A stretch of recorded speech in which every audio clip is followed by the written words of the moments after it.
अस्सलाम वालेकुम। Investigative and data journalism से मैं हूं शहबाज अकमल जिंदरान और आप देख रहे हैं शहबाज अकमल जिंदरान यूट्यूब चैनल। इस कोरोना के हवाले से हुकूमत अगरचे बहुत से प्रिवेंटिव मेजर्स ले रही है, लेकिन उसी के साथ हुकूमत आवाम को रिलीफ भी दे रही है। आपने देखा होगा कि पेट्रोल की कीमतें कम हो गई हैं, इसी तरह इंपोर्टर्स और एक्सपोर्टर्स जो हैं उनको बहुत ज़्यादा रिलीफ दिया गया है। फिर जो यूनिवर्सिटीज़ हैं, प्राइवेट यूनिवर्सिटीज़, उनकी तरफ से हुकूमत से जो है ना वो रिलीफ मांगा जा रहा है। लेकिन अभी मैं समझता हूँ कि बहुत से इम्तहान जो हुकूमत को देखना पड़ेंगे, जो हुकूमत के सर पे खड़े हैं। सबसे बड़ा इम्तहान जो है वो है रेवेन्यू कलेक्शन का, क्योंकि रेवेन्यू कलेक्शन किसी भी मुल्क की जो मईशत है उसमें रीढ़ की हड्डी जो होती है वो रेवेन्यू कलेक्शन है। अगर रेवेन्यू आएगा नहीं, टैक्सेस आएंगे नहीं, तो हुकूमत कैसे चलेगी, हुकूमत को कैसे चलाया जाएगा। अगर मैं आपको बताऊं तो 2019-20 के लिए जो फेडरल लेवल है हमारा, जो वफाकी सतह है, वहाँ पे जो रेवेन्यू कलेक्शन का सिर्फ जो पोर्शन था उसमें 5500 अरब रुपए की हमने कलेक्शन करना थी 2019 और 20 में। इस टारगेट को बाद अज़ां जो है वो रिवाइज़ किया गया और उसको 5200 अरब जो है ना बिलियंस कर दिया गया, यानी कि 5200 अरब रुपए कर दिया गया। और अब तक इन्होंने जो रिकवर करना था वो इन्होंने करना था 3200 अरब रुपए। ये मैं बात कर रहा हूँ 29 फरवरी तक की। 29 फरवरी तक इन्होंने 3200 अरब रुपए रिकवर करना थे एफबीआर ने।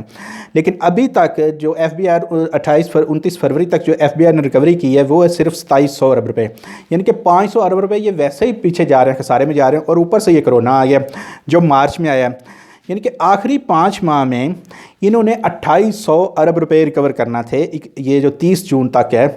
और उसमें आप देखें कि इसमें अभी तक पहले ही हम 500 अरब रुपए तो मैंने आपको बताया कि पीछे जा चुके हैं, और इसमें कमोबेश 750 अरब रुपए का खसारा जो है वो पहले मतवक्को था।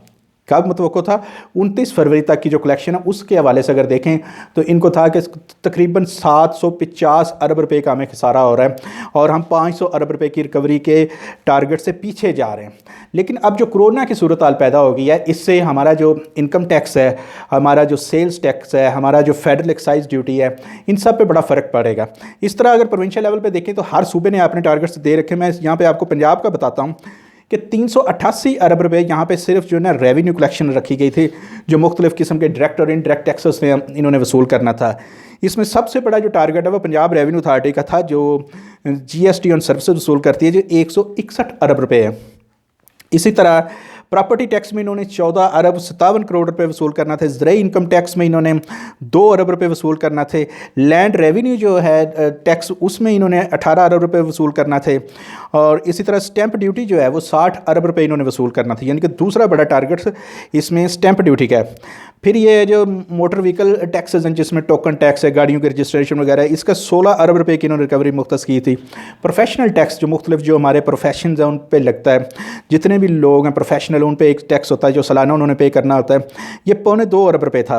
इस तरह जो एक्साइज ड्यूटी है, मुख्तलिफ मदात में जो एक्साइज के से रेवेन्यू वसूल होता है, स्टिल लेट ड्यूटी या दूसरी जो है, उसमें ये तकरीबन ये 8.25 अरब रुपए का इसमें टारगेट था। ये वो टैक्सेस हैं जिनको अभी तक ये पे कर रहे हैं। इसमें से कुछ ऐसे टैक्सेस हैं जो चलते रहते हैं, कारोबार के साथ चलते हैं, जिस तरह जीएसटी ऑन सर्विसेज है। जीएसटी ऑन सर्विसेज उसी सूरत पे होता है जब कोई बंदा सर्विसेज देता है। वो अपनी कोई चीज़, आप देखें, आप बड़े मॉल्स में आपने कुछ शॉपिंग की हो तो आप देखते हैं कि एक आप कोई चीज़ खरीदते हैं तो नीचे लिखा होता है कि जीएसटी, जो है ना उसका जीएसटी वो 16% ये टैक्स होता है, 100 के पीछे 16 रुपये। ये उसी सूरत में होगा जब वो कोई चीज़ बेचेंगे या आप कोई चीज़ खरीदेंगे, तो ना वो कोई चीज़ बेच रहे हैं इस वक्त, ना ही आप खरीद रहे हैं, तो ये टैक्स तो वहीं पर रुक गया। इसी तरह जो इनकम टैक्स है उन्होंने रिटर्न भरना होती है सालाना, लेकिन सेल्स टैक्स की रिटर्न जो है वो माहाना होती है। अब हर महीने वो सेल्स टैक्स की रिटर्न भरेगा। अब जो मार्केटें बंद हैं, जो ये मॉल्स बंद हैं, जो दुकानदार, जो कारोबार जो है वो बंद हैं, तो ऐसे में वो कहाँ से वो सेल्स वो रिटर्न नहीं भरेंगे, और रिटर्न नहीं भरेंगे तो लाजमी बात है कि रेवेन्यू की कलेक्शन नहीं होगी। इसी तरह जो ये हमारा मोटर व्हीकल टैक्स है, जो टोकन टैक्सेस हैं, गाड़ियाँ चलेंगी नहीं, गाड़ियाँ रजिस्टर्ड नहीं होंगी, गाड़ियों की ट्रांजैक्शन नहीं होगी, बिकेंगी नहीं, तो कहाँ से ये टैक्स आएगा? ये भी टैक्स नहीं आएगा। सबसे अहम जो है ना उसमें प्रॉपर्टी टैक्स है। प्रॉपर्टी टैक्स आप देखेंगे हमारे जो घरों पे लगता है, प्रॉपर्टी टैक्स 3-4 किस्म का होता है। ये है राइशी है, फिर इंडस्ट्रियल है, कमर्शियल है, फिर इस पर ज़रूरी टैक्स भी आ जाता है। और खाली प्लॉट्स हैं तो उन पर भी ये टैक्स लगता है। ये कवर्ड एरिया के हिसाब से लगता है और इसकी मुख्तलिफ फिर कैटेगरीज़ हैं। इनमें ये जो कमर्शियल है वो अलग से है, फिर रेंटल है, सेल्फ है, ये रेंटल है। वो अलग से है। इसमें कुछ है जो एग्जाम्पशन है वो है 5 मरले से कम, वो भी कुछ ख़ास एरियाज़ में, लेकिन पोश एरियाज़ में वो 5 मरले के जो रहायशी मकान है उन पर भी ये टैक्स लागू है। लेकिन आपने इसी के साथ देखा होगा कि जब कभी भी किसी भी मुल्क में, बल्कि हमारे मुल्क में भी आपने देखा होगा कि 2010 का अगर सैलाब आया, तो जिन इलाकों में ये सैलाब आया वहाँ पे जो किसान थे, जो लोग थे, उन इलाकों को, उन डिस्ट्रिक्ट्स को आफत ज़दा डिक्लेयर किया गया। और आफत ज़दा डिक्लेयर करने के बाद उनके जो किसान थे या ज़मींदार थे उनको ये रिलीफ दिया गया कि आप टैक्स पे नहीं करेंगे, क्योंकि आपका सारा कुछ सैलाब की वजह से, सैलाब की नज़र हो गया, आपका नुकसान हो गया। तो इस वक्त पूरा मुल्क जो है वो आफत ज़दा डिक्लेयर है, कुदरत की तरफ से आफत ज़दा डिक्लेयर हो चुका है। तो ऐसे में जब ये प्रॉपर्टी टैक्स मांगने जाएंगे तो प्रॉपर्टी टैक्स ही नहीं मिलेगा। लोग कहेंगे जी हमने तो कमाया ही कुछ ना, हम कहाँ से आपको प्रॉपर्टी टैक्स दें। प्रॉपर्टी टैक्स में फिर आपको बताऊं कि जो रेजिडेंशियल है वो तो बड़ा कम है, नॉमिनल सा होता है, लेकिन जो कमर्शियल है वो बहुत ज़्यादा, लाखों में एक दुकान है या एक प्लाजा है तो उसमें लाखों बल्कि करोड़ों रुपए का टैक्स बनता है जी। और फिर इन्होंने कैटेगराइज कर रखे हैं एरियाज़, जो शहर है, ख़ासतौर पर लाहौर में अगर आप देखें तो गुलबर्ग जो है ये पोश एरिया है। यहाँ पे जो टैक्स है इसकी रेशो एक कैटेगरी की होती है, एक क्लास की होती है, बहुत ज़्यादा होती है बनिस्बत शादरा के। शादरा भी लाहौर का हिस्सा है, लेकिन वहाँ पे जो टैक्स होगा कमर्शियल को वो कम होगा। तो A B C D E इस तरह इन्होंने कैटेगराइज कर रखा है। तो इसी तरह अगर वो लोग जो हैं जब टैक्स पे नहीं करेंगे तो इनके टारगेट पूरे नहीं होंगे। इस तरह सेल्स टैक्स, इनकम टैक्स, जो फेडरल एक्साइज ड्यूटी, उनके जब लोग पे नहीं करेंगे तो इनको जो है वो टारगेट वो किसी सूरत अचीव नहीं होंगे। जब टारगेट अचीव नहीं होंगे तो हमारे बजट पे असर पड़ेगा और बजट हमारे डेफिनेटली जो है ना वो डेफिसिट में जाएगा, खसारे के बजट पेश करेंगे और इसका डायरेक्ट असर जो है वो हमारी मैशत पे पड़ेगा।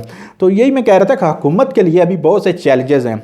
हुकूमत किस मुंह से ये लोग जाएंगे और किस मुंह से ये कहेंगे अवाम को कि हमें जो है ना टैक्स पे करें, और अवाम के पास सीधा सा बहाना है। बहाना क्या है, हकीकत है, कहेंगे जी हमने कमाया नहीं तो हम आपको कहाँ से दें। तो ये वक्त है, बड़ा मुश्किल वक्त है। खुदा करे ये वक्त गुजर जाए और जल्द गुजर जाए, क्योंकि हमारी इस वक्त जो है मैशत बहुत बुरी तरह मुतासर हो रही है। हमारा जो रेवेन्यू साइट है और टैक्सेस अगर नहीं आएंगे तो हुकूमत कैसे चलेगी। और अगर हम दुनिया से इमदाद मांगते हैं तो किन से मांगेंगे, जिनसे मांगनी है वो खुद इसी मुश्किल में पड़े हैं। पूरी दुनिया इस वक्त जो है ना वो एक क्राइसिस में है। ये सिर्फ ये क्राइसिस जो है वो मेडिकली क्राइसिस नहीं है कि दुनिया पे एक लोगों को अपनी जानों की पड़ी हुई है। ये एक क्राइसिस जो है एक फाइनेंशियल क्राइसिस में भी बदल रहा है। दुनिया की मैशत जो है वो कोरोना ने बुरी तरह हिला के रख दी है। तो ये थी हमारी आज की स्टोरी। उम्मीद है आपको पसंद आई होगी। इसी तरह की मज़ीद स्टोरीज़ के लिए आप मेरे चैनल को सब्सक्राइब कर सकती हैं। अल्लाह हाफ़िज़।